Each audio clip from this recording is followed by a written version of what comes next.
نحمده ونصلي على رسوله الكريم أما بعد فأعوذ بالله من الشيطان الرجيم بسم الله الرحمن الرحيم الرحمن الرحيم. محترم دوستو بھائیو، اس سے پہلے الحمدللہ رب العالمین کی تفسیر بیان کی گئی تھی. انشاءاللہ آج الرحمن الرحیم کی تفسیر بیان کی جائے گی. الحمدللہ رب العالمین، اس میں اللہ تبارک و تعالی نے فرمایا ہے تمام تعریفیں اللہ کے لیے ہے جو سارے جہاں کا رب ہے، سارے جہاں کا لارڈ ہے، سارے جہاں کا چیریشر ہے، سسٹینر ہے. اس کے بعد اللہ تبارک و تعالی نے فرمایا الرحمن الرحیم، جو بہت مہربان نہایت رحم کرنے والا ہے. تو اللہ تبارک و تعالی نے الحمدللہ رب العالمین کے بعد الرحمن الرحیم کا ذکر فرمایا. چنانچہ علماء نے، مفسرین نے نقطہ لکھا ہے کہ اللہ تبارک و تعالی نے جو سارے جہاں کے رزق کی ذمہ داری اپنے اوپر لے رکھی ہے، جتنے بھی روئے زمین پر چلنے والے ہیں، جن کے اندر جان ہے، روح ہے، ان کے رزق کی ذمہ داری اللہ تعالیٰ نے اپنے ذمے لے رکھی ہے. جیسا کہ اللہ تعالیٰ نے قرآن کریم میں فرمایا وَمَا مِن دَابَّةٍ فِي الْأَرْضِ إِلَّا عَلَى اللَّهِ رِزْقُهَا وَيَعْلَمُ مُسْتَقَرَّهَا وَمُسْتَوْدَعَهَا كُلٌّ فِي كِتَابٍ مُبِينٍ. روئے زمین پر جتنے بھی جاندار ہیں ان تمام کے رزق کی ذمہ داری اللہ تعالیٰ نے لے رکھی ہے، اور اللہ تعالیٰ ان کے چند روزہ اور زیادہ رہنے کی مدت کو جانتا ہے. یہ تمام باتیں لوح محفوظ میں لکھی ہوئی ہیں. چنانچہ ایک روایت میں آتا ہے رسول اللہ صلی اللہ علیہ وسلم نے فرمایا، امام قرطبی نے اپنی تفسیر میں اس روایت کو لکھا ہے کہ اب حضرت ابو مالک اور حضرت ابو موسیٰ اشعری رضی اللہ تعالیٰ عنہما کہ قبیلے کے لوگ، قبیلہ اشعریین کے لوگ اپنے ملک سے مدینہ المنورہ تشریف لے جاتے ہیں. تو مدینہ المنورہ پہنچنے کے وقت جب وہاں پہنچے تو ان کا توشہ ختم ہو گیا، جو کچھ انہوں نے کھانا لایا تھا وہ ختم ہو گیا. تو انہوں نے اپنے کچھ لوگوں کو نبی صلی اللہ علیہ وسلم کی خدمت میں بھیجا تاکہ آپ صلی اللہ علیہ وسلم سے کچھ کھانا لے کر آئے تاکہ ہم کھا لیں. جب یہ لوگ گئے تو وہاں نبی اکرم صلی اللہ علیہ وسلم یہی آیت تلاوت فرما رہے تھے. تو انہوں نے کہا کہ خوشخبری ہو، کھانا آ رہا ہے. جب تھوڑی دیر کے بعد کھانا آیا تو انہوں نے کھایا اور کچھ بچ گیا. تو یہ لوگ جب نبی صلی اللہ علیہ وسلم کے پاس پہنچے تو انہوں نے فرمایا یا رسول اللہ، کھانا آپ نے جو بھیجا تھا بہت لذیذ تھا اور اسی طرح بہت ڈیلیشس تھا، اسی طرح بہت زیادہ بھی تھا.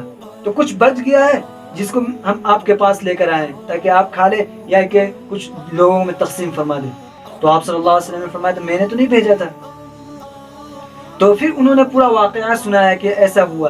تو نبی صلی اللہ علیہ وسلم نے فرمایا جس ذات نے رزق کی ذمہ داری اپنے اوپر لے رکھی تھی اسی ذات نے تمہیں کھانا بھیجا. چنانچہ ایک اور حدیث میں آتا ہے کہ رسول اللہ صلی اللہ علیہ وسلم نے فرمایا ما من رجل يموت حتى يستكمل رزقه، کہ کوئی شخص اس وقت تک نہیں مرے گا جب تک کہ وہ اپنا رزق مکمل نہ کر لے. جتنا رزق اللہ تعالیٰ نے اس کے مقدر میں لکھ دیا ہے، جب تک وہ اپنا رزق مکمل نہیں کرے گا اس وقت تک وہ مرے گا نہیں.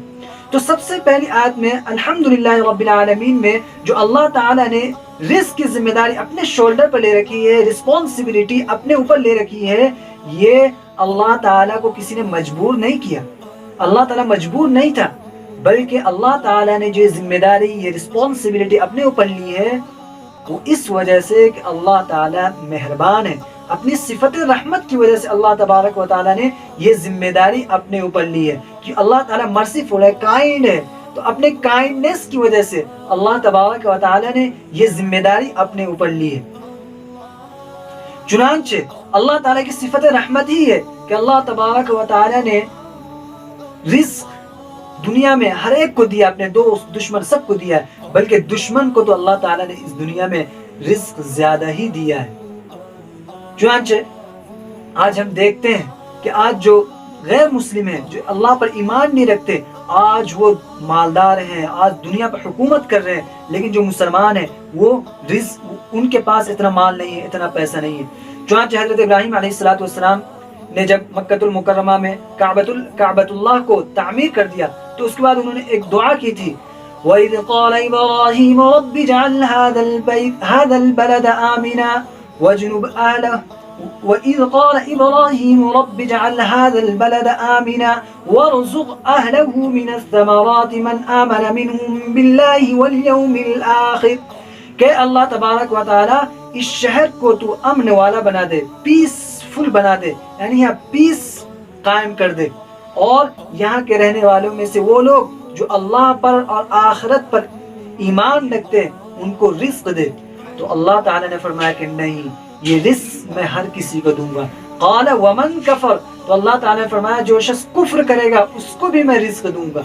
تو اللہ تبارک و تعالیٰ نے یہ رزق دنیا میں ہر کسی کو دیا اپنی صفت رحمت کی وجہ سے۔ ادیم زمین سفر عام اوس بری خانہ نغمہ چے دشمن چے دوست، اس زمین پر اللہ تعالیٰ کا دسترخوان عام ہے، ہر کسی کو کامن ہے، ہر کوئی اللہ تعالیٰ کی اس رزق سے پا رہا ہے اور زیادہ پا رہا ہے، دشمن دوست سب برابر ہیں۔ تو اللہ تبارک و تعالیٰ اتنا مہربان ہے، تو اس اپنی صفت رحمت کی وجہ سے اللہ تبارک و تعالیٰ نے یہ رزق کی ذمہ داری اپنے ذمے لے رکھی ہے۔ تو جب اللہ تبارک و تعالیٰ اتنا مہربان ہے، اللہ تبارک و اتنا مہربان ہے، بڑے سے بڑا گنہگار بھی اگر اللہ تعالیٰ کے سامنے توبہ کرتا ہے، وَإِنَّ رَبَّكَ لَذُو مَغْفِرَةٍ لِلنَّاسِ عَلَىٰ ظُلْمِهِمْ، اور آپ کا رب لوگوں کو، یقیناً آپ کا رب لوگوں کو ان کے ظلم کے باوجود معاف کرنے والا ہے، یعنی لوگوں کو ظلم کر اس کے باوجود اللہ تعالیٰ معاف کرنے والا۔ اللہ تعالیٰ کی فگیونیس، معافی بالکل عام ہے۔ یہاں سے قارون کا واقعہ، قارون جو حضرت موسیٰ علیہ السلام کا چچا زاد بھائی تھا، اس نے حضرت موسیٰ علیہ السلام کے خلاف بغاوت کر دی، حضرت اللہ تعالیٰ کے خلاف بغاوت کی۔ چونکہ فرعون قارون حضرت موسیٰ علیہ السلام کا چچا زاد بھائی تھا، اور حضرت موسیٰ علیہ السلام جو ہے ہارون علیہ السلام کو بہت ساری ذمہ داریاں دے رہے تھے اور دے رکھی تھی۔ تو قارون کو حسد ہوتا تھا کہ مجھے کیوں نہیں یہ ذمہ داری مل رہی ہے، ہارون کو کیوں مل رہی ہے، جبکہ میں بھی قریبی رشتہ دار ہوں۔ چنانچہ ایک مرتبہ حضرت موسیٰ علیہ السلام نے یہ کہا کہ اب زکوٰۃ دو، تم لوگ اپنے مالوں میں سے زکوٰۃ نکالو۔ قارون نے کہا دیکھو پہلے تو بہت سارے حکم دیتے تھے، اب تو ہمارا مال بھی لینا چاہتے ہیں۔ تو اس نے ایک پلان کیا، لوگوں کو بٹھایا، اور اس پلان میں یہ کہ ایک عورت کو اس نے تیار کیا کہ جب حضرت موسیٰ علیہ السلام کل خطاب دینے کے لیے کھڑے ہوں تو اس وقت تم یہ کہنا کہ موسیٰ علیہ السلام آپ نے میرے ساتھ کل غلط کام کیا۔ چنانچہ وہ پلان کے مطابق وہ عورت کل حضرت موسیٰ علیہ السلام جب خطاب کے لیے کھڑے ہوئے تو اس نے یہ بات کہہ دی۔ حضرت موسیٰ علیہ السلام جلال میں آ گئے، اور حضرت موسیٰ علیہ السلام نے فرمایا کہ تم اللہ کی قسم کھاؤ، اس ذات کی قسم جس نے میرے واسطے سمندر میں راستے بنا دیے، جس نے میرے ذریعے تم کو فرعونیوں سے نجات دی۔ تو عورت ڈر گئی، اور اس کو یہ ڈر ہوا اور خوف اللہ تعالیٰ کا طاری ہو گیا۔ اس نے دل میں سوچا اس دنیا کی رسوائی میرے لیے بہتر ہے آخرت کی رسوائی سے۔ تو اس نے سب موسیٰ علیہ السلام کے سامنے پوری بات کھول کر رکھ دی۔ پھر حضرت موسیٰ علیہ السلام نے اپنا سر سجدہ میں گرایا اور اللہ تعالیٰ کے سامنے مانگنے لگے۔ تو اللہ تعالیٰ نے فرمایا موسیٰ زمین تمہارے حکم کے تابع ہے، جو چاہو زمین کو حکم دو۔ حضرت موسیٰ علیہ السلام نے فرمایا زمین سے زمین اس کو نگل لے۔ چنانچہ زمین قارون کو نگلنے لگی، تو قارون بار بار حضرت موسیٰ علیہ السلام سے معافی مانگ رہا تھا، مجھے معاف کر دو، مجھے معاف کر دو، مجھے معاف کر دو، لیکن حضرت موسیٰ علیہ السلام نے معاف نہیں کیا۔ اللہ تعالیٰ نے فرمایا اگر قارون مجھے ایک مرتبہ بھی کہتا کہ مجھے معاف کر دو تو میں معاف کر دیتا۔ چنانچہ یہ اللہ تعالیٰ کی صفت رحمت ہے۔ تو آج ہمیں بھی اللہ تعالیٰ کی رحمت کو دیکھ کر اپنے گناہوں سے شرمندہ ہونی چاہیے، اپنے گناہوں سے توبہ کرنا چاہیے۔ آج جس طرح اللہ تبارک و تعالیٰ نے اپنی صفت رحمت کی وجہ سے ہمیں مہلت دے رکھی ہے، اسی طرح اللہ تبارک و تعالیٰ اپنی صفت رحمت کی وجہ سے ہمیں معاف کر دے۔ اللہ تبارک و تعالیٰ نے جو آج ہمیں ڈھیل دے رکھی ہے اور ہماری گناہوں پر نہیں اللہ تبارک و تعالیٰ پکڑ فرما رہے، اس کا یہ مطلب نہیں ہے کہ اللہ تعالیٰ پکڑنے پر قادر نہیں ہے، اللہ تعالیٰ عذاب دینے پر قادر نہیں ہے۔ اللہ تبارک و تعالیٰ عذاب دینے پر بھی قادر ہے، اللہ تعالیٰ پکڑنے پر بھی قادر ہے، لیکن اللہ تبارک و تعالیٰ کی صفت رحمت ہی ہے جس کی وجہ سے ہم لوگ بچے ہوئے ہیں۔ آج اللہ تبارک و تعالیٰ ہمارے گناہوں پر پردہ ڈالے ہوا ہے اور اللہ تعالیٰ ہماری گرفت نہیں فرما رہا ہے۔ دعا ہے کہ اللہ تعالیٰ ہمیں کہنے سننے سے زیادہ عمل کرنے کی توفیق عطا فرمائے. آمین. وآخر دعوانا الحمد للہ رب العالمین.